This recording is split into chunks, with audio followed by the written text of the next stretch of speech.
برشوت مراد رابوتاي برشوت تلميذي الكريم et برشوت tous nos amis.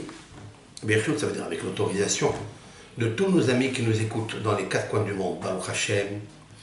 Nous allons aujourd'hui raconter l'histoire de Moshe Rabbeinu qui est citée dans le Midrash, dans plusieurs Midrashim, notamment dans le Talmud de Jérusalem, au nom de Rabbi Yohanan, qui est l'auteur du Talmud de Jérusalem. Le Midrash trace toute la discussion, le dialogue qu'il y a eu entre Moshe Rabbeinu, les Malachim, avec Michael, avec Gabriel, avec Samech Mem Aleph Lamed, c'est-à-dire l'ange de la mort, le Satan des Satanim, Samech Mem Lamed Aleph, qui est la valeur numérique 131, qui a eu une grosse discussion avec Moshe Rabbeinu.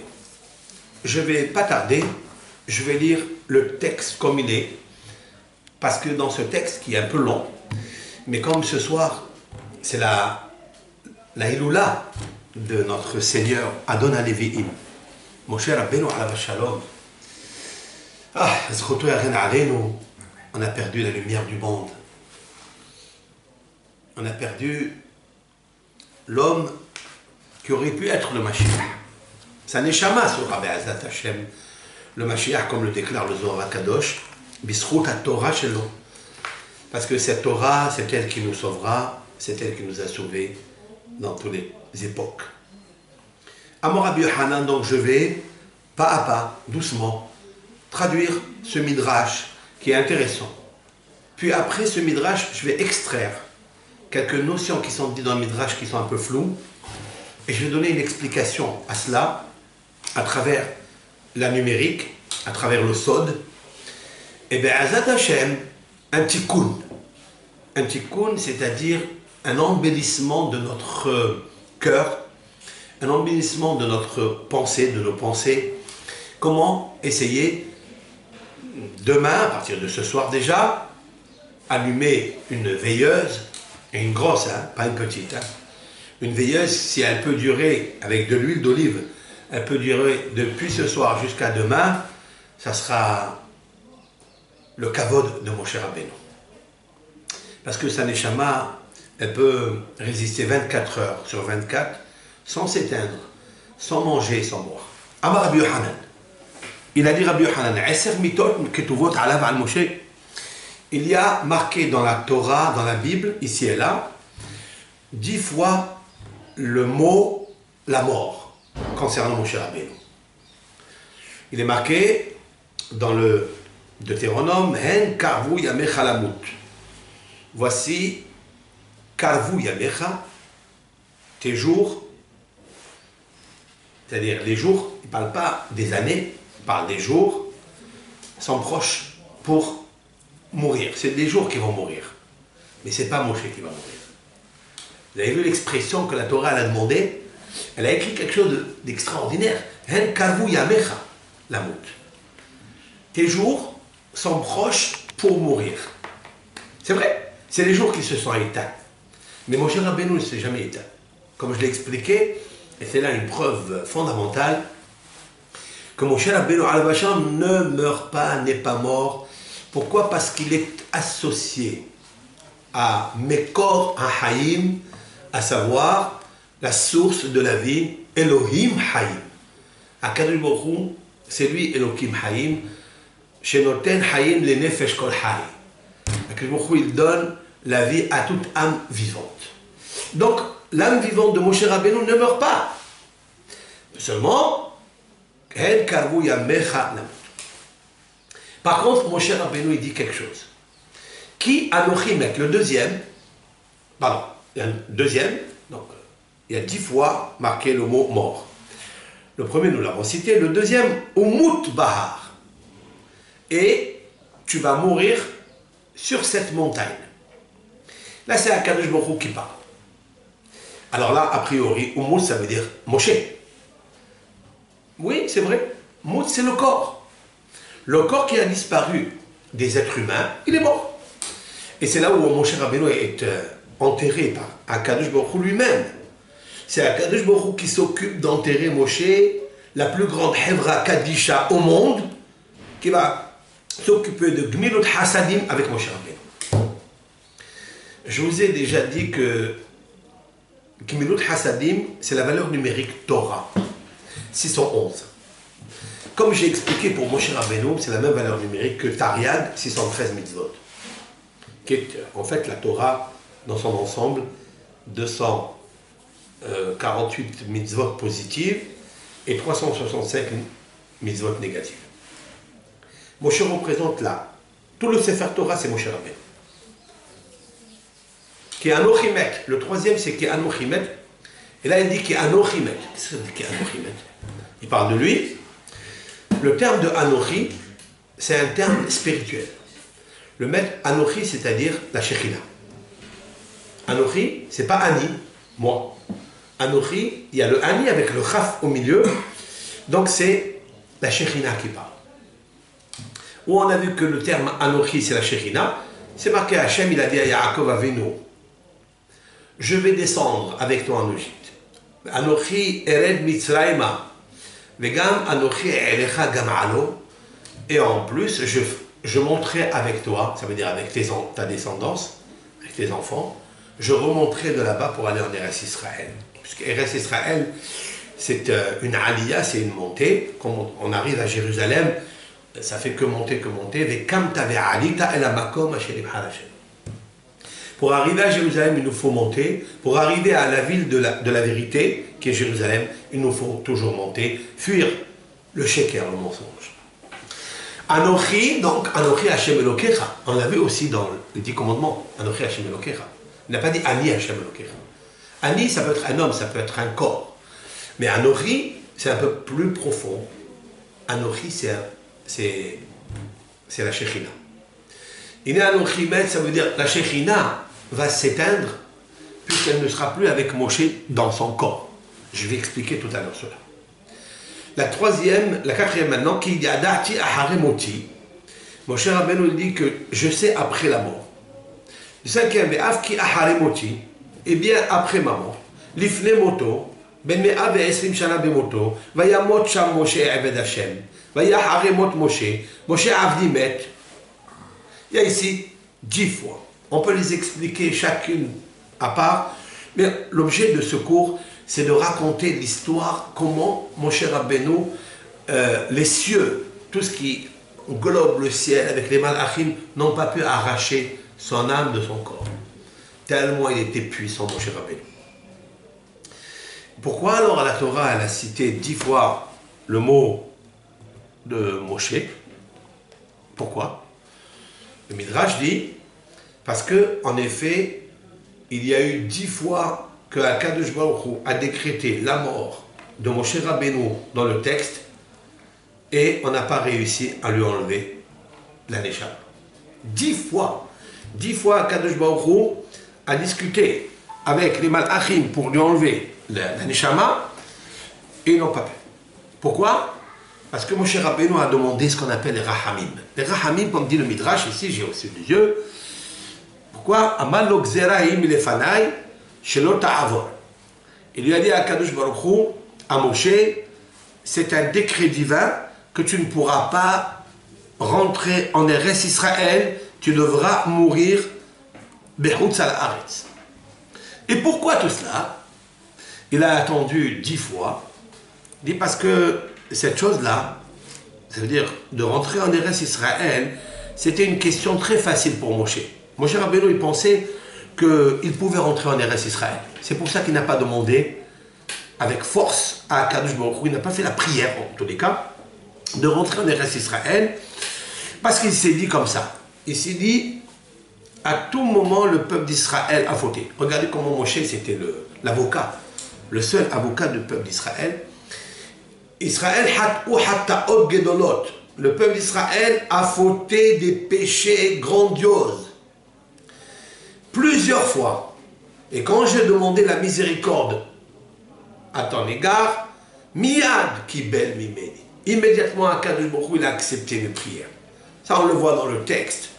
Lorsque Dieu, dans le Deutéronome, le chapitre 9, Eref Mimeni Ve'ashmiden, Akadosh Baruch Hu lui a dit, laisse-moi tranquille.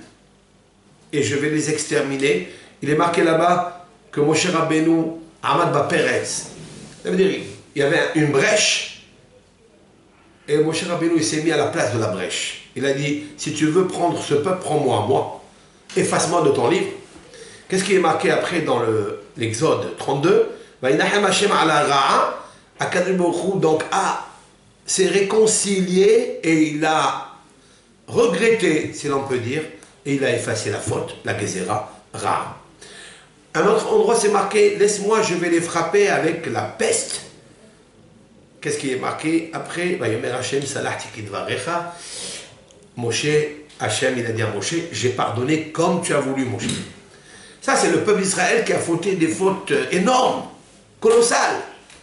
Il dit, moi, Ani shelo hatati min orai, loko sheken, moi qui a jamais fauté depuis ma jeunesse, ici, c'est très très important de comprendre, le hatati min orai. Ça veut dire que Moshe Rabbeinu n'a pas eu les fautes de l'adolescence. C'est ça que ça veut dire. S'il a été pur de sa naissance, comme on l'a expliqué dans les cours que vous écouterez, à plus forte raison, je n'ai pas fauté de ma naissance. Alors c'est sûr et certain que quand je vais prier, que Akadosh Baruch Hu va m'exaucer, c'est la raison pour laquelle Moshe Rabbeinu n'a pas fait le sacrifice de prier pour qu'il rentre en Eretz Israël. Lorsque Akadosh Baruch Hu, il a vu, dit le Midrash, que cette chose-là, elle est facile aux yeux de Moshe, et qu'il n'a pas fait la prière, Miyad kafatz alav, immédiatement, il s'est jeté, Venishba bishmo hagadol, là c'est important, il a fait un serment par son grand nom, il faut comprendre qu'est-ce que ça veut dire, chez Mohagadol, chez Loïkanes Eretz Israël. Fini. La discussion elle était ce soir, la discussion elle est après le coucher du soleil, c'est ce soir que Moshe Rabbeinu et Akadosh Baruch Hu, ils discutent. Donc j'ai choisi le moment propice, hélas, depuis. La reine Lotaviou et Akahal Azeh, Akadosh Baruch Hu, il a dit à Moshe et Aaron, vous n'allez pas faire entrer ce peuple-là en Eretz Israël. Et la reine, le Midrash dit, c'est un langage de serment, comme il est écrit à plusieurs reprises ici et là dans la Bible. Lorsque Moshe Rabbeinu, maintenant, il a reçu la prophétie que Hachem a juré par son grand nom et que le décret est profond, Gazar alav ta'anit. Moshe Rabbeinu a décidé de faire un jeûne. C'est le jeûne que plusieurs font, le Zaïn de Hadar, beaucoup de communautés, en tous les cas. Il y a qui jeûnent le jeûne de la parole, il y a qui jeûnent le jeûne du corps. Moshe Rabbeinu, qu'est-ce qu'il a fait? Il a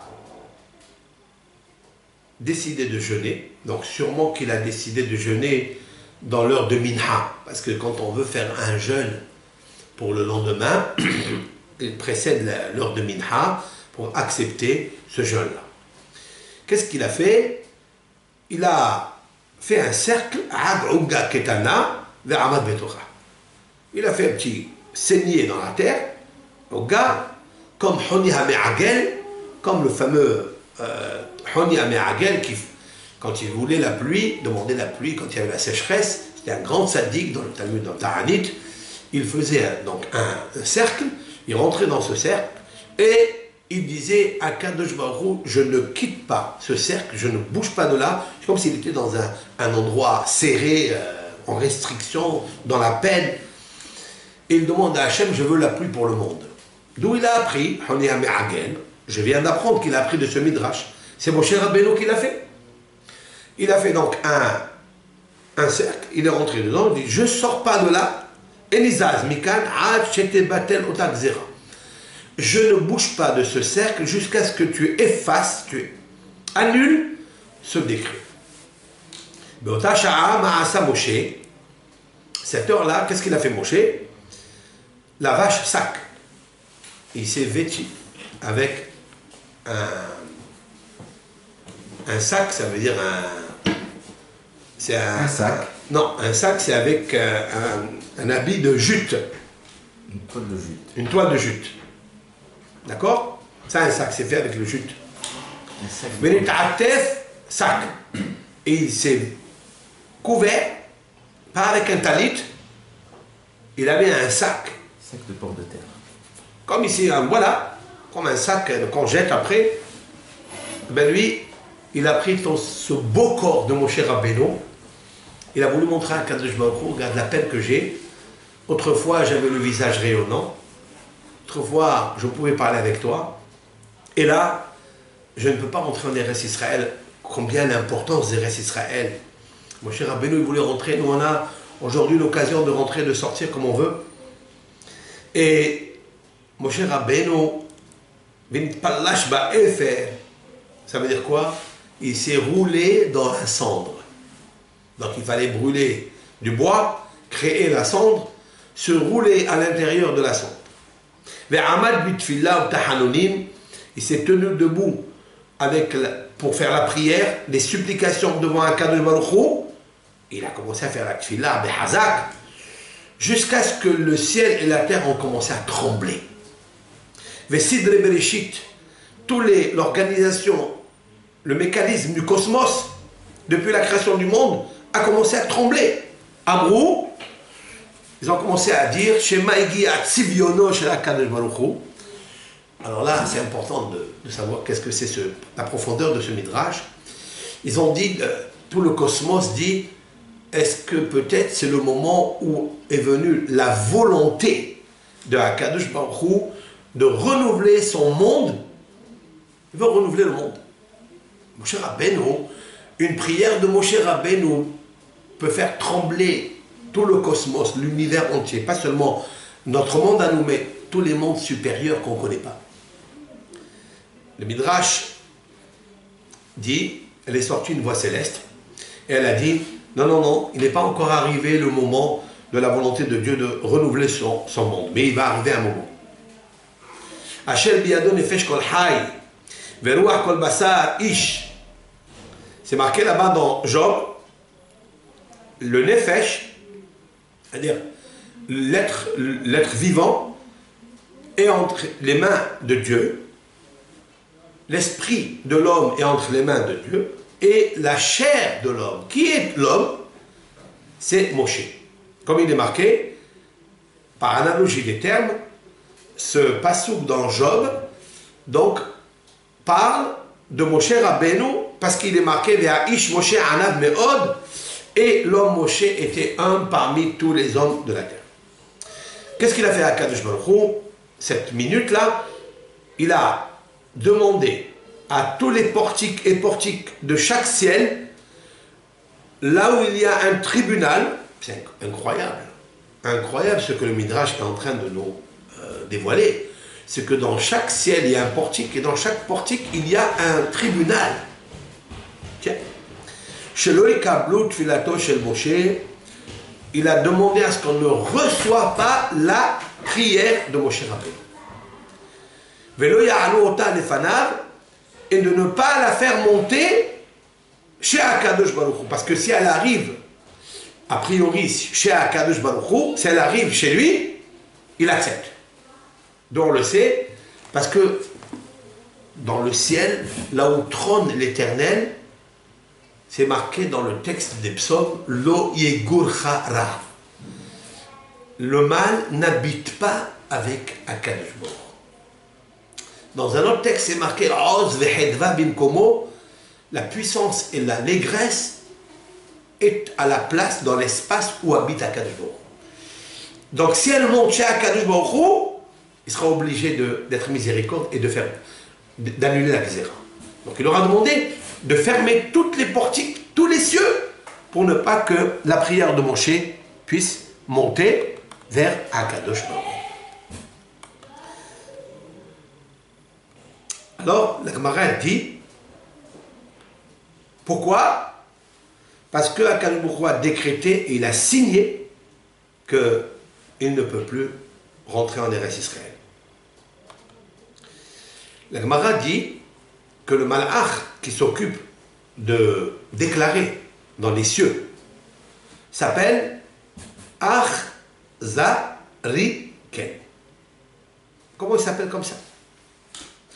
באותה שעה קרא הקדוש ברוך הוא בבהלה, הקדוש ברוך הוא, il a appelé ce malach, ואמר להם, il leur a dit à tous les anges célestes, descendez vite, fermez tous les portiques. Pourquoi? Parce que la puissance de la voix de Moshe, elle est en train d'arriver vers moi. C'est incroyable. Ça veut dire, il a fermé une fois les cieux, Moshe Rabbeinu est arrivé à percer les cieux, il a redemandé encore, on dirait qu'il y a encore d'autres cieux et d'autres cieux. On s'imagine qu'est-ce que c'est que la prière, quelle est la force de la tfila. Tout cela, pourquoi il le punit? Parce qu'il est resté, il a cru en lui, Moshe Rabbeinu, regardez la vérité de la Torah. Parce que Moshe Rabbeinu a dit ça, c'est une chose facile, je pourrais annuler ça. J'ai annulé plusieurs décrets que les bénis Israël avaient reçus sur leur tête, et j'ai réussi à le faire, alors qu'ils avaient fait des grosses fautes. Moi, je n'ai pas fait une faute depuis ma jeunesse. C'est sûr et certain que Akadosh Baruch Hu va accepter. Parce qu'il a dit ça, il n'a pas prié d'office, de facto. Alors Akadosh Baruch Hu l'a puni. Comme quoi, quand on entend, d'ici on voit un sod, quand on entend un malade, quand on entend qu'il y a quelqu'un dans le tsahar, dans la souffrance, il faut tout de suite prier. Ça, c'est un code.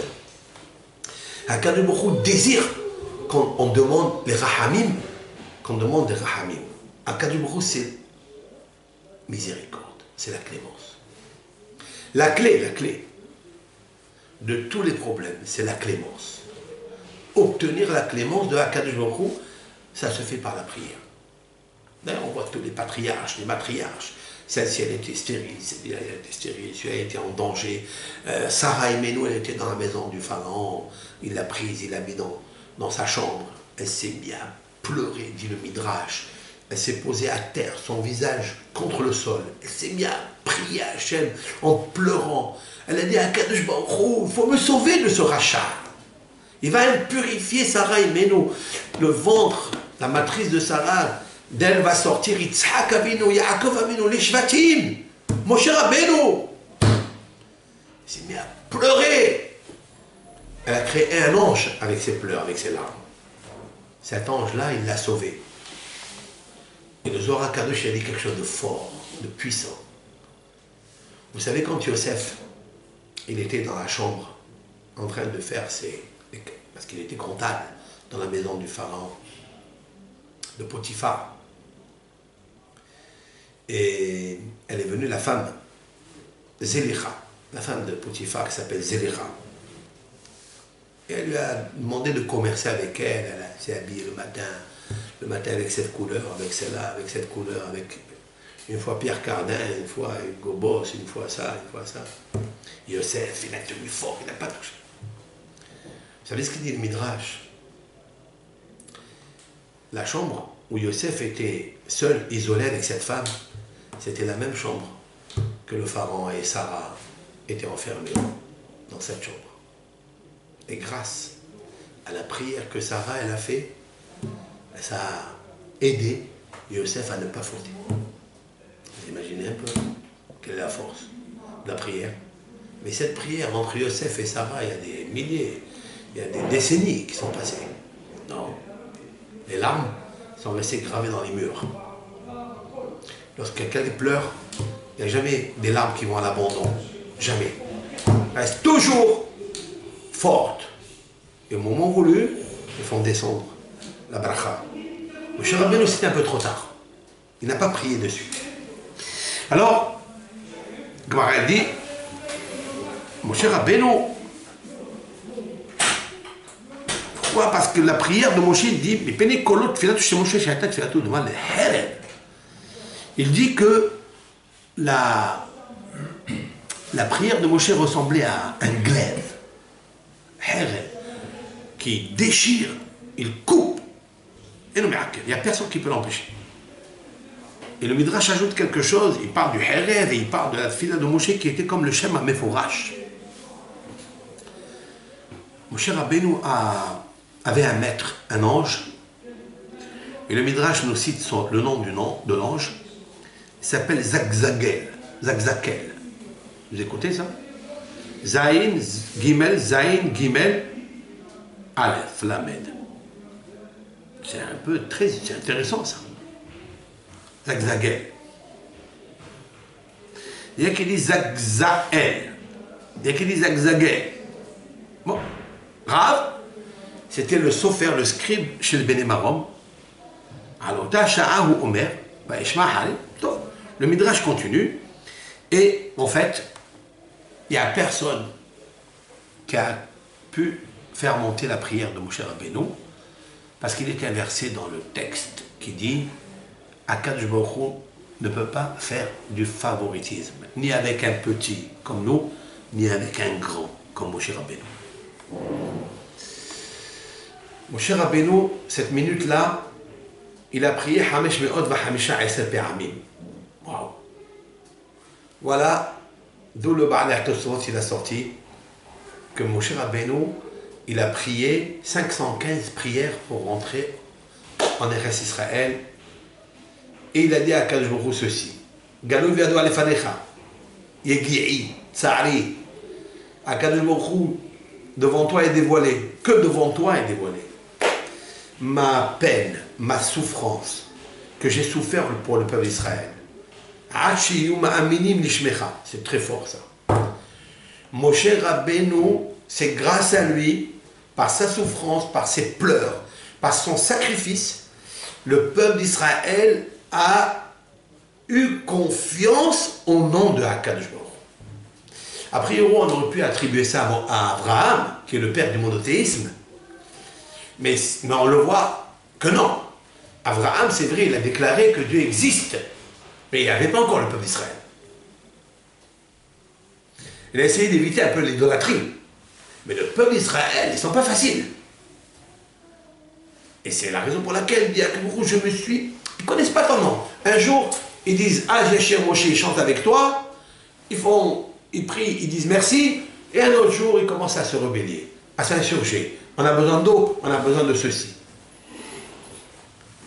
Moshe Rabbeinu, grâce à lui, il dit à Akadosh Baruch Hu, tu le sais, toi, Hachem, combien j'ai souffert pour que le peuple d'Israël reconnaisse ton nom. Quand on parle de reconnaître son nom, ce n'est pas de dire il y a Hachem, il y a plus que ça. C'est de le craindre, de le vénérer. C'est ça, connaître son nom.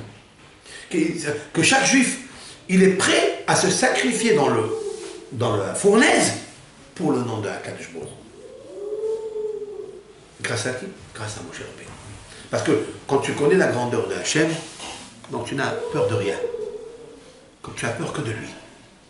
Si on veut d'ailleurs, c'est une ségoula que je vous donne, si on veut ne pas avoir peur de tous les paradigmes, vous savez, l'homme il vit avec des angoisses, avec des peurs, des dépressions. Toutes ces petites dépressions peuvent s'évacuer si on pense à une chose, à la peur de Hachem. Quand je dis la peur, c'est pas la peur, à la Romemut Hachem, la vénération de la grandeur de Hachem, l'immensité de ces mondes exceptionnels qu'on n'arrive même pas à penser avec notre cerveau. La grandeur de Hachem. Si quelqu'un s'imagine Yud Kevavke devant lui et il a peur de lui, mais toutes les autres petites peurs s'évanouissent. C'est pour ça qu'à Rosh Hashanah, la première des demandes qu'on demande à Hachem, c'est quoi? Ten pahdecha Adonai Eloheinu al kol ma shebarata. Hachem, je te demande quelque chose. Donne ta crainte dans mon cœur et donne-la à toutes les créatures que tu as créées. Demande à Grise, Rabbi Ishaq Ze'ev Velveli, le fils de Rabbi Haim Brisk. Il demande la question, mais c'est quoi cette demande-là? La réponse est la suivante. Vous savez, il y a des gens qui ont peur de l'obscurité. C'est vrai? Ils ne veulent pas rester dans le noir. Et il y a d'autres qui ont peur du chien. Quand ils voient un chien, ils se sauvent. Surtout si un chien court derrière eux. Cependant, de rester dans l'obscurité, c'est aussi une peur.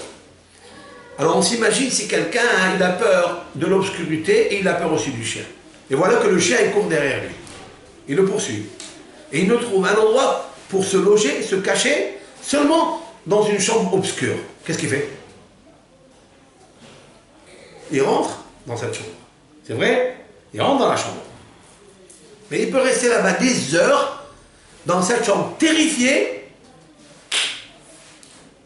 et il n'a pas peur. Il n'a rien. Pourquoi? Parce qu'il a peur du chien. Et la peur du chien, elle est plus grande que la peur de rester seul dans l'obscurité. Et vous voyez que la grande peur du chien lui fait oublier la peur de l'obscurité. Comment ça se fait? On voit de là que l'homme fait des calculs dans son psy, dans son subconscient. Les grandes peurs font oublier les petites peurs. Il dit le grise, c'est un maître. Mais Ishaq Ze'ev, il a dit pareil. Il a dit, je demande à Rosh Hashanah, de quoi j'ai peur de Rosh Hashanah? De quoi? J'ai peur de la parnassa. J'ai peur de ne pas vivre. J'ai peur de ne pas réussir de ma vie. C'est des peurs. Toutes ces peurs-là sont toutes petites, elles vont s'évanouir.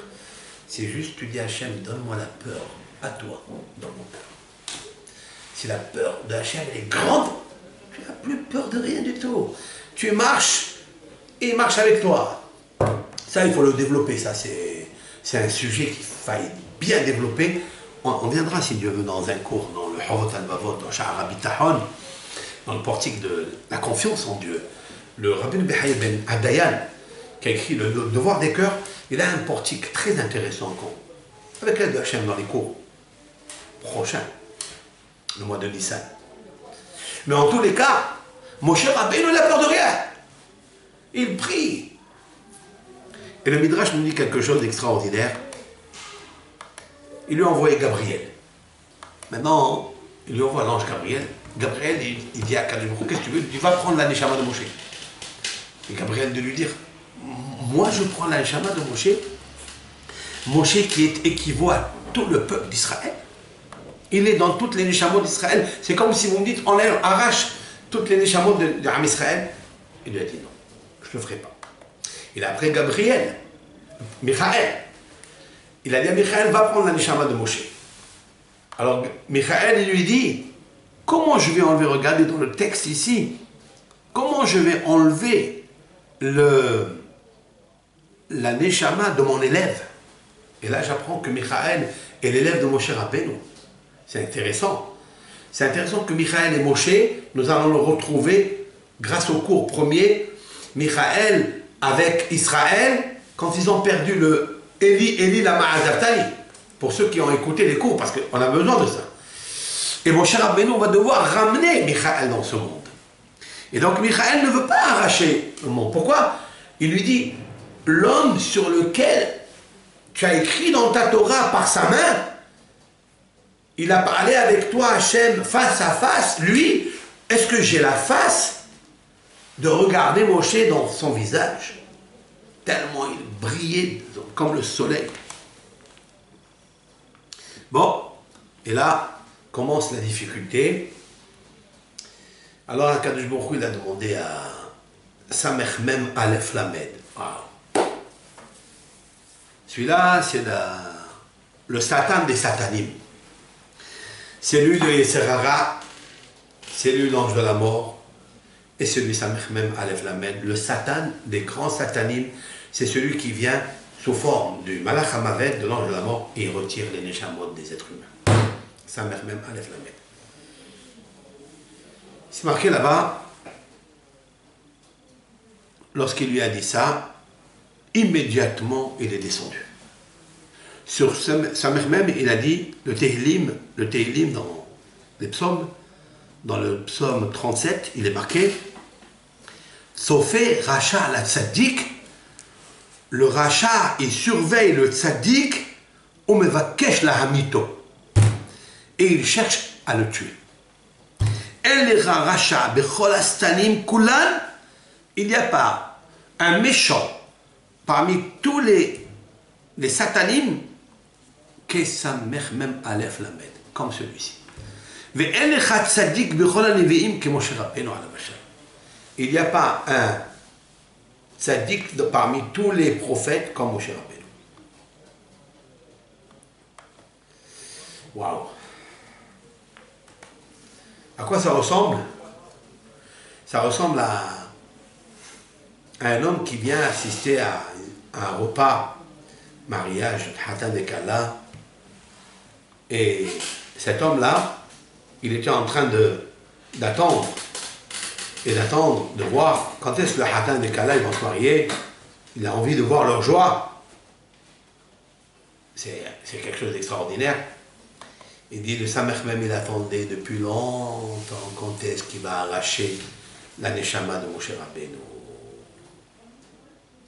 Il a dit, dès qu'il arrive, ce moment, immédiatement je vais rire, je vais remplir ma bouche de rire. Il a dit, lui, il a commencé à dire ça, et Michael, il a commencé à dire le contraire. Il lui a dit, Michael, à Samer même Aleph, il a dit, Atismehi oyavtini, qui n'a falti kamti.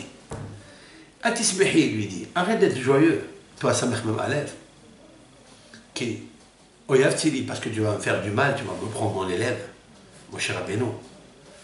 Car même si je tombe, kamti, ça veut dire, même si mon cher Rabbeinu il quitte, il va se lever par Yoshua, il va se lever par Mordechai, il va se lever par notre Sadiq. Et à la fin, c'est moi qui rira. Comme on dit, qui vivra rira le dernier, c'est ça? Ben c'est ça. Mon cher Rabbeinu, il sera dans toutes les époques. Rabotai, je vais raccourcir jusqu'à ce que finalement mon cher Rabbeinu devra donner les comptes et devra donner sa Neshama. Tout ça pourquoi? Parce que il va lui dire à la fin, tu te rappelles quand je t'ai demandé de frapper le rocher, tu aurais pu faire un Kiddush Hashem grandiose aux yeux d'Israël, tu ne l'as pas fait. Et tu as frappé au lieu de parler. Et là-bas il lui dit, parce que vous n'avez pas eu confiance en moi, les Hakdisheni, de sanctifier mon nom, les aînés béné Israël aux yeux de tout Israël. La reine, ça veut dire je jure, l'autre aviou est à Ramazé, est à Kahal, arrête.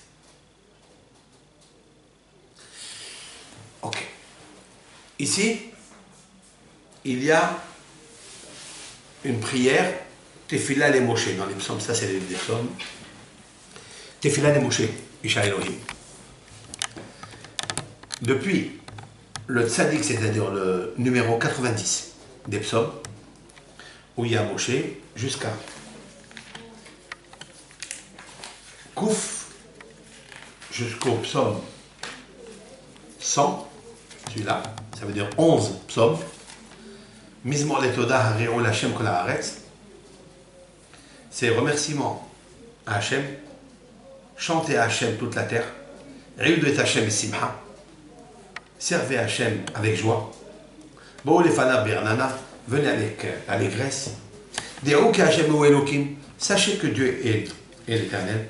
Tous ces psaumes-là, depuis Tefila les Moshe jusqu'à ici, c'est Moshe Rabbeinu qui les a dit.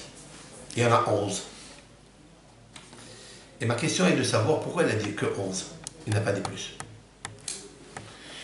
Alors vous savez très bien que le niveau de l'être humain qui va ressembler à Dieu, c'est celui que dans son comportement, c'est-à-dire dans la tsura et le gouffre, qui est le corps, les gestes, le corps sans défaut, la tsura, la neshama, doit ressembler à Kadosh Baruch Hu.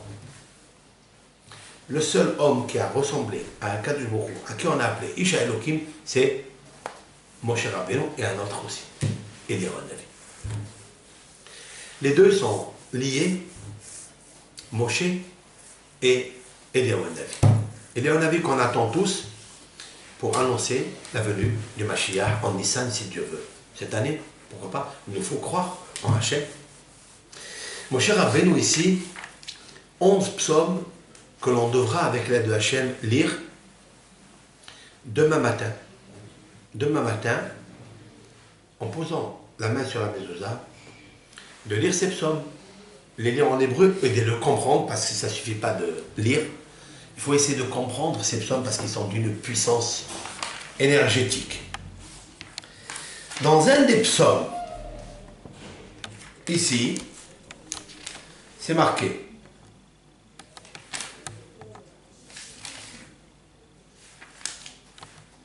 Je vais vous le sortir.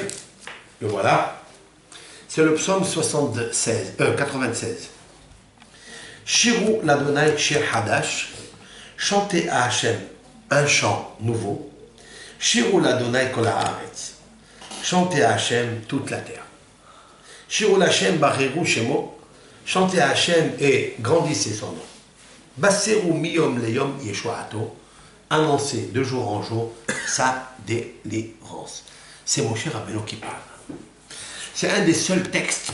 Il n'y a que Moshe, alors qu'il y a 10 personnages qui ont écrit les psaumes de David. Asaph, Adam Arishon, Shelomo, David.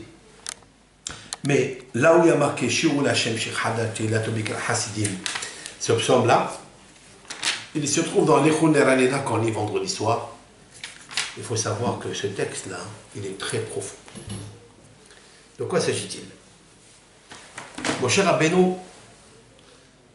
il a prié 515 prières à Akadosh Baruch pour entrer en Eretz Israël, comme il est marqué dans le Deutéronome Parashat Va'et Hanan. Et le Midrash ici, il le confirme que Va'et Hanan, c'est la valeur numérique 515. Et Dieu lui dit, Al Tosef Daber Elei, arrête de parler avec moi. Je ne veux pas parler avec toi. Et Moshe Rabbeinu s'est tu. Il a dit, écoute, tu montes à cette montagne-là, tu vas regarder toute la terre d'Eretz Israël, mais tu ne rentreras pas là-bas. Et Moshe Rabbeinu s'est tu. Et là, il s'est éteint.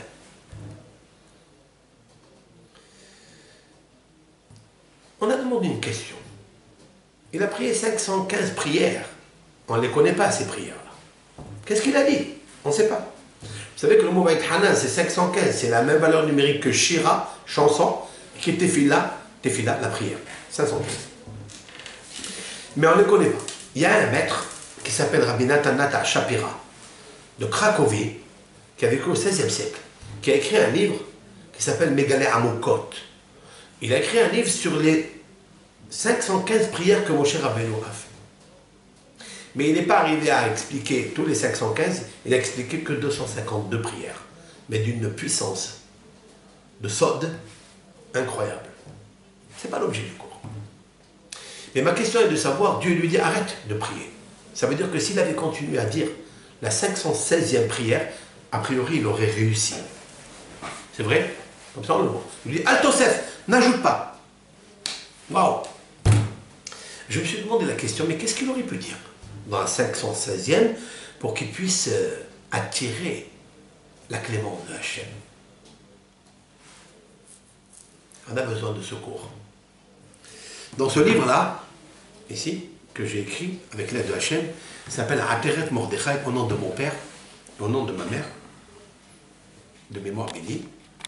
Ici, dans ce livre, la couronne de Mordechai, c'est un texte, parce que mon papa s'appelle Mordechai, et c'est un texte qui est tiré de la Megillah de Esther, que Mordechai est sorti habillé avec la couronne royale, etc. Donc j'ai fait une couronne à la mémoire de papa, c'est ce livre-là. Dans ce livre, ici, j'explique la valeur du Kaddish, Ma'alat HaKaddish. Ici, donc, quinzaine de pages, j'explique ce midrash. Je vais vous le donner, Be'ezrat Hashem, maintenant, parce qu'après ça, je vais vous dire quelque chose. Qu'est-ce qui se passe? C'est marqué dans le texte. J'ai pensé que voilà ce que Moshe aurait pu prier à Dieu, et Dieu ne l'a pas accepté. Pourquoi il ne l'a pas accepté? Là-bas, Va'et Hanan Hashem Ba'eta, il est mort. J'ai supplié Hachem à cet instant-là. Parce qu'il faut d'abord supplier. Il faut d'abord dire dans mon dû. Il faut supplier. Va'et Hanan. Il faut que ça soit Ba'etahi. C'est-à-dire, il faut que ça soit à un moment propice, un moment de ratson. Les morts, il faut que ça soit explicite. Il faut préparer ta lettre et dire à Akadosh Baruch Hu ce que tu veux. Mais ce n'est pas de bégayer au moment de la prière. C'est pourquoi on a la chance D'abord, tous ces psaumes de David Améler qui sont déjà bien instaurés, et il y a toutes les demandes dedans. On a les prières de la Hamida, 19 requêtes qu'on demande à Hachem, toutes elles sont faites pour demander avec une précision sans bégaiement. Moshe Rabbeinu dit, Ata Hilota, maintenant tu viens de commencer à montrer à ton serviteur ta grandeur, Godlecha, Ve'etiadecha Hazaka, et ta main forte. Maintenant tu viens de commencer à montrer à ton serviteur. Maintenant, Moshe Rabbeinu, il est monté au ciel, il a sorti la Torah, il a amené la Torah ici dans ce monde, qui a des fleuves de connaissances, qui a tous les secrets du monde dedans. Et Moshe Rabbeinu, à 120 ans, il dit à Hachem, maintenant tu as commencé, qu'est-ce que ça veut dire maintenant? Godlecha, ta grandeur, c'est quoi Godlecha? Yadecha Hazaka, ta main forte, c'est quoi ta main forte? Pourquoi Hachem il a une main? En fait, Moshe Rabbeinu, j'ai dit, la 516e prière, il voulait dire le Kaddish. Aïe, le Kaddish. C'est quoi le Kaddish? Gadal v'yitkadash sheme Rabba. J'explique.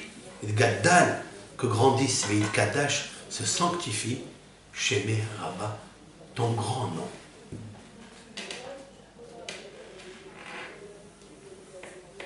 Parce qu'il a dit Godlecha, ta grandeur. Vous savez très bien que le Havetz Haïm a dit quelque chose de très beau et de très vrai. Il a dit, il y a beaucoup de gens qui vont voir ici et là les rabbanim, c'est normal, on va tous pèleriner ici et là. Des fois, ils traversent les pays pour aller voir un rat pour qu'il leur donne une bracha. C'est une chose magnifique. C'est bien, la émouna. Mais il a dit, on oublie quelque chose de très facile qui est à côté de nous, qui est dans notre bouche. Quoi?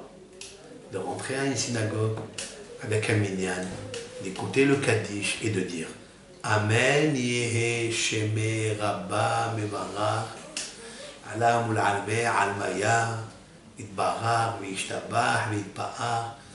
De dire cette prière, de grandir le nom de Hachem Itbarach, d'être d'accord qu'il grandisse le nom de Hachem Itbarach. Il a dit ça, ça déchire tous les mauvais décrets. Et les gens ne le savent pas. Comme il est déclaré dans le traité talmudique Berachot, lorsque Akadosh Baruch Hu rentre dans les synagogues, il entend ses enfants dire Amen Yesheme Rabba, il remue avec sa tête et il dit je suis d'accord avec vous. Je vais vous sortir de la galoute. La Gemara dit, une personne qui a été condamnée à 70 ans de mauvais décrets, de misère. Ça peut arriver, 70 ans de misère. Si il dit de toutes ses forces, Amen et Hachem, il faut le prendre en français, l'expliquer en phonétique, il faut tout expliquer. Comme ça, le Ham Israël comprend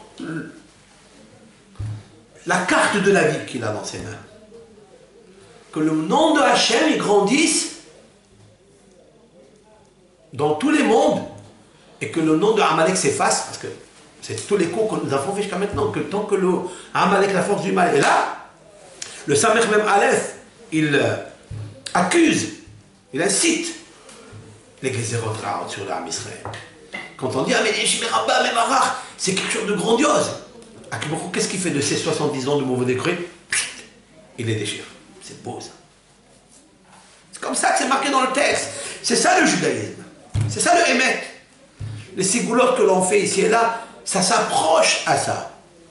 C'est quoi les sigoulottes que toutes sont écrites là? C'est quoi? Sigoulottes, c'est de se rapprocher de Dieu. D'avoir des bonnes pensées dans le cœur, de faire teshuva et de grandir le nom de Dieu et d'effacer le Yetzirah qui est Amalek. C'est tout. C'est comme ça qu'on réussit. Le but de l'homme, quand il doit s'énerver, il ne s'énerve pas, il grandit le nom de Hachem. Parce qu'il s'approche de Hachem. Il lui fait kavod à Hachem. Amen et Yesheme Rabba. C'est ça que Moshe vient de comprendre. Tu viens de comprendre. Je viens de comprendre ta grandeur Hachem. C'est vrai. Donne-moi les deux fils là. Et c'est ça que, en fait, Moshe Rabbeinu, il voulait faire le Kaddish à Hachem. Il voulait grandir le nom d'Akadosh Baruch Hu. Il Gadal Vitkadash Shemei Rabba. Il voulait grandir le nom de Hachem, celui-ci. Celui-là. Il Gadal Vitkadash Shemei Rabba. Que le nom de Hachem se soit grandi et sanctifié. Après on dit Amen Yeh Shemei Rabba Mevarach. Le voilà. Yeh Shemei Rabba Mevarach. Que le nom de Hachem, le grand, soit béni, se déverse sur le monde des Alma, des Atriba, Shtaba, qu'il soit exalté, qu'il soit glorifié, qu'il soit élevé, qu'il soit, etc. C'est ça qu'il voulait dire, Moshe. Moshe Rabbeinu lui a dit quoi? Ravlach, al tosef daber elai badavar hazeh. Il lui dit arrête de parler avec moi, Elai. C'est quoi Elai? Mais il parlait avec lui, c'est quoi Elai? Elai, ça veut dire pour mon nom. Maintenant tu veux grandir mon nom, et pourquoi pas? Ben, je vais vous dire pourquoi pas, parce que tu es seul. Tu veux faire le Kaddish ne se lit qu'à 10 personnes. Il faut 10 personnes pour le Kaddish. Il faut que ça soit la Shekhina avec eux. Aujourd'hui, tu ne peux pas faire le Kaddish. Tu es seul.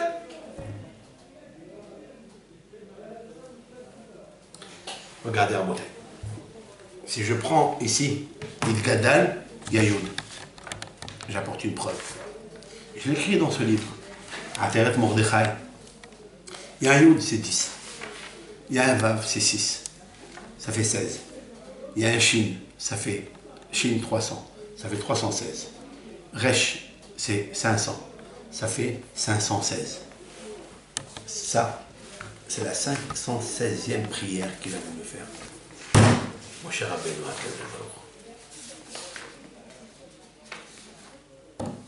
il a voulu dire, il Gadal Vitkadash. Mais Dieu lui a dit non. Et pourquoi pas? Je reprends le verset qui a été cité lorsque Dieu déclare à Moshe qu'il ne rentrera pas en Israël avec un serment. Ya'an lohe emantem bi, parce que toi et Aaron, vous n'avez pas eu confiance en moi. Les hakdisheni, de me sanctifier, cela veut dire de me dire le Kaddish. Les hakdisheni, il y a le mot Kaddish dedans. Les aînés, béni Israël, aux yeux des béni Israël, il fallait avoir 10 personnes pour me sanctifier.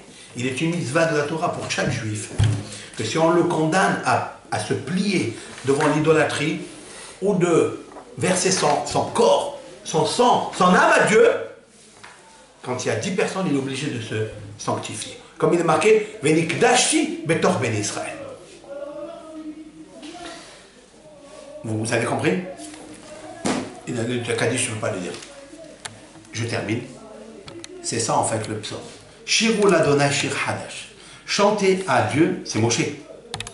Chanter à Hachem, c'est-à-dire le nom de Dieu, qui est le nom entier. Shir Hadash, un chant nouveau. Pourquoi c'est pas marqué Shira au féminin? Shir, un chant. Parce que ça sera le chant du Mashiach qui aura. Après lui, il n'y aura plus de chant. Il sera masculin. Quel est le chant de Dieu quand chantera au Mashiach? C'est lequel? Lorsque le nom de Amalek sera effacé, donc le nom de Dieu sera agrandi. Le voilà. Shirou. Vous avez vu Shirou? Regardez les initiales. Yud, Vav, Shin, Resh. Idgadal, Veidkadash, Shemei, Rabba. Voilà le chant qu'on va chanter quand il viendra Mashiach. C'est ça que Moshe Rabbeinu. Akadosh Baruch Hu lui a dit, tu sais, tu n'as pas agrandi mon nom quand il le fallait, quand il y avait 10 personnes. Pourquoi tu le fais maintenant? Je voudrais, avec l'aide de Hachem, terminer ce cours en vous disant qu'ensemble, ce soir, nous allons nous associer à quelque chose de très important. Nous allons nous associer à grandir le nom de Moshe Rabbeinu, et donc de Dieu, Yitbarach. Mes élèves, avec un comité que j'ai, puisque nous avons, ça y est, Shiva, mon beau-père, le Rav Eliyahu Rumi Zatzal, qui a créé presque la ville de Marseille. C'est lui en 1960 est venu ici dans cette ville, la Marseillaise. C'est pas une ville facile ici. Il a bâti la ville. Il a construit des écoles. Il a construit un collège. Il a construit une yeshiva. Il a construit 3 jardins d'enfants, etc., etc. Je ne vais pas parler. Il nous a quittés. Il est enterré dans le carré du Rav Hida. Si vous avez l'occasion un jour de partir à Jérusalem, à Givat Shaul, là où il y a le Rav Hida, là il y a Rav Mordechai Eliyahu, dans le même carré, juste en sortant, là vous trouverez la tombe du Rav, de notre beau-père, de notre Rav, Rav Eliyahu Rumi, du Rodan ici, de Marseille. Et vous savez très bien que on lui doit tout, la reconnaissance. Il nous a amené des rabbanim très importants, dont mon maître, Rabbi Nissim Revivo, c'était le Dayan de Marseille, après le Dayan de Paris, France quoi. C'est un grand Talmid Chacham. J'ai étudié 14 ans avec lui. Il m'a donné les clés, comment ouvrir un peu les passages, ici et là, un petit peu obscurs. Il m'a dévoilé le Hémet. Grandir le nom de Hachem, c'est quoi? Grandir le nom de Moshe Rabbeinu, c'est quoi? Alors mes élèves diront, vous parlez de Moshe Rabbeinu, vous parlez de Moshe Rabbeinu. Pourquoi vous ne faites pas un Sefer Torah au nom de Moshe Rabbeinu? Sefer Torah, pourquoi au nom de Moshe Rabbeinu? C'est lui qui a écrit le Sefer Torah. Moshe Rabbeinu, non, non. Après, en lisant ce Midrash, en lisant ce que j'avais écrit, ce que je vous ai dit maintenant, je dis, c'est vrai. Moshe Rabbeinu, il représente le monde entier. Tous les Neshamot qui sont dans le monde entier, éparpillés dans les 4 coins du monde, c'est Moshe Rabbeinu. Pourquoi ne pas faire le Kavod et amener Yeshemé Rabba dans le Sefer Torah?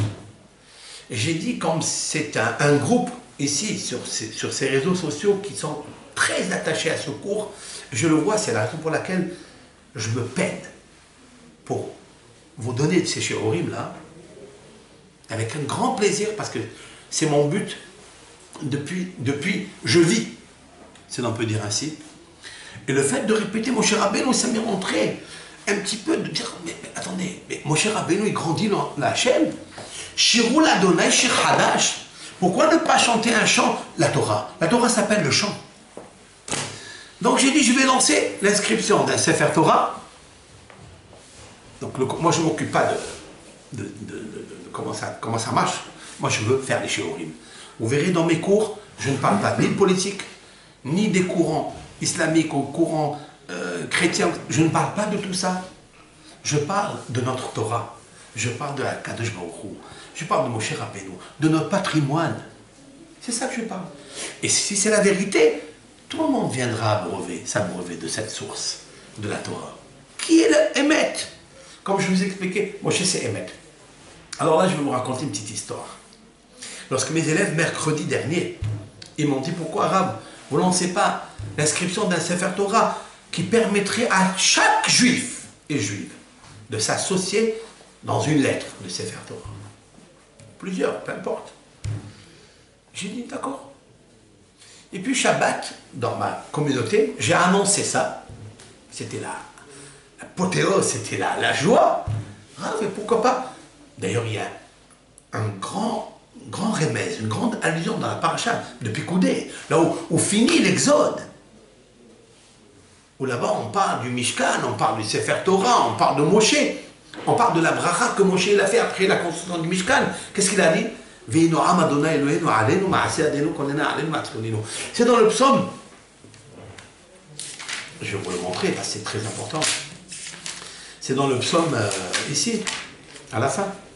Ici, le psaume 90. Là. Ça, c'est la clé de toutes les prières. Pour entrer et accéder au nom de Dieu, le grand nom de Dieu, il faut passer par celui-là. C'est le portail. La clé pour ouvrir. La preuve, quand on veut commencer la prière à voix basse, qu'est-ce qu'on dit? Monai. C'est Fiftah et Fiftah. Vous avez vu? Là. Quand on veut commencer les prières, regardez, celui-là. Amonai. C'est quoi ça? Ça, c'est la clé pour entrer. dans les antichambres, dans les cieux, ouvrir les cieux. Je vous expliquerai un jour, Be'ezat Hashem. Très intéressant. Vous voyez? Ah, j'ai dit d'accord. Donc Shabbat, voilà, je lui ai dit, allez, on va lancer l'inscription de la Sefer Torah. Une lettre, 2 lettres, chacun. On fait Be'ezat Hashem, voilà. Qu'est-ce qui s'est passé? Dimanche, c'est extraordinaire. J'avais comme ça la flamme en moi. Dimanche, normalement j'étais invité à une Achnasa Sefer Torah, qu'un monsieur a fait. Il s'appelait Moshe d'ailleurs. Et j'ai oublié. La vérité, j'ai oublié. Alors qu'il m'a appelé plusieurs fois pour assister à la Sefer Torah, pour parler, pour dire des hommages sur sa famille, etc. Et pour le Sefer Torah, parce qu'il nous faut grandir la valeur du Sefer Torah, danser devant lui. Donc je suis allé. Mais comment je suis parti là-bas? C'est une personne de ma communauté qui m'a appelé, m'a demandé une question. Sur la paracha de Vaïkra, il y a le petit Aleph. Vous voyez le petit Aleph? Ça va avec mon cher Rabbeinu. C'est le petit Aleph. Le Hanav. Demain, je vous parlerai de ça. Et en fait, il me pose la question. Il me dit, alors n'oublie pas tout à l'heure, à 2 heures. Je lui dis, mais de quoi s'agit-il? Il me dit, mais il y a l'Achnasa Sefer Torah. Il faut que tu assistes. Je lui dis, wow, j'ai oublié. Je suis allé là-bas. Je suis allé comme un invité normal. À Botel, vous savez que quand on amène un Sefer Torah en Féron, il y a les Haïnékol Israël, il y a 12 lettres qui ne sont pas écrites entièrement. Donc le Sefer Torah est impropre à la lecture. Donc j'ai parlé, il y avait M. le Grand Rabbin de Marseille, il y avait d'autres. Et puis la personne qui s'occupait du Sefer Torah, il me dit, est-ce que tu veux compléter le Sefer Torah? Il me demande à moi, est-ce que je veux compléter le Sefer Torah? Quel plaisir j'ai eu. Je me suis mis avec la plume, avec l'encre. Et donc les gens, ils venaient, ils tenaient la main, et j'ai fini le Sefer Torah d'un monsieur qui s'appelait Moshe. Vous savez, je n'ai pas eu une pensée, d'ailleurs j'ai oublié qu'il allait exister. C'était propre. Dans ma tête, j'avais aucun intérêt d'y aller dans cet endroit, puisque j'ai oublié. Je suis allé comme un invité. Et il se trouve qu'Akadosh Baruch Hu m'a préparé un Sefer Torah avant la Hiloula de Moshe Rabbeinu. Pourquoi? Parce que j'ai parlé de Moshe Rabbeinu. J'ai tellement parlé de lui, j'ai tellement envie que Moshe Rabbeinu il apparaisse dans la Neshama de Mashiach ben David, qui va venir prochainement, que Akadosh Baruch Hu il a fait en sorte que je finisse un Sefer Torah, qui est une joie insoupçonnée. Alors ça confirmait ce que mes élèves m'ont demandé. Eh bien, Be'ezat Hashem, nous allons faire prochainement l'inscription d'un Sefer Torah. Donc on commencera, si Dieu veut, le 7 Adar, c'est-à-dire demain, mais pas pour maintenant, pour le 7 Adar prochain. D'ici là, si le Mashiach il arrive, ben tant mieux, on va renforcer, mais je tiens à vous dire, ici, si on a envie de quelque chose, et on demande avec le Ratson Hazak, Ratson Arour, Ratson Tahor, c'est-à-dire une volonté puissante, une volonté pure, une volonté prolongée, à Kadosh Baruch Hu. Il se peut que le Sefer Torah, que tous les juifs des 4 coins du monde vont s'associer pour le faire, parce que nous sommes tous des demi-lettres, comme j'ai expliqué, c'est le Mahasit HaShekel. Eh bien peut-être Mashiach viendra, si cette année, tant mieux, mais si c'est l'année prochaine, Nissan, on lui offrira tous le Sefer Torah, Mashiach. Pourquoi? Parce qu'il va être fait avec l'amour, il va être fait avec l'unité. L'unité du peuple d'Israël, c'est un projet, notre Sefer Torah. Il va partir de ce petit bureau, de sorte grande yeshiva, où nous sommes, grand château ici, que le Rav a construit, ici, avec tous les kolelman, etc., avec tous les jardins d'enfants, tous les élèves que nous avons dans nos écoles, Baruch Hashem. Et on offrira, Be'ezat Hashem, ce Sefer Torah, qui est le Sefer Torah de Moshe Rabbeinu. Et pour cela, Ktov Zikaron Basefer, je vous dis quelque chose, Hashem, il a dit à Yehoshua, à Moshe, de dire à Yehoshua, écris le souvenir dans le livre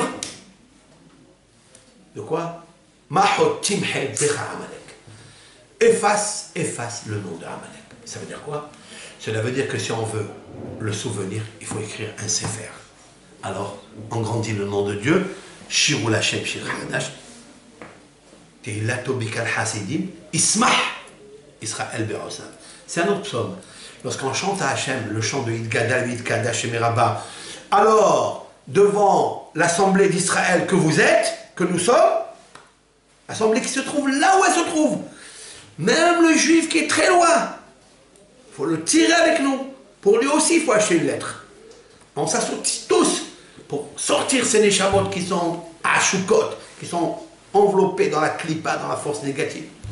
Ismah Hashem Be'osav. Alors Dieu, il sera content de ses œuvres. Nous, le peuple d'Israël, Ismah, anagramme du mot Mashiach. Dans ce mois de Hadar, chez Marbin, Messimha.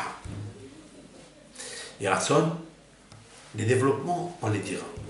Que Hashem Yitbarach vous bénisse et qu'il repose sa bénédiction sur les œuvres de vos mains. Que tout ce que vous ferez, Akadosh Baruch Hu, il vous aide et qu'on arrive à accomplir cette mission, je pense, une tâche noble et très délicate. Shabbat Shalom à toute la communauté.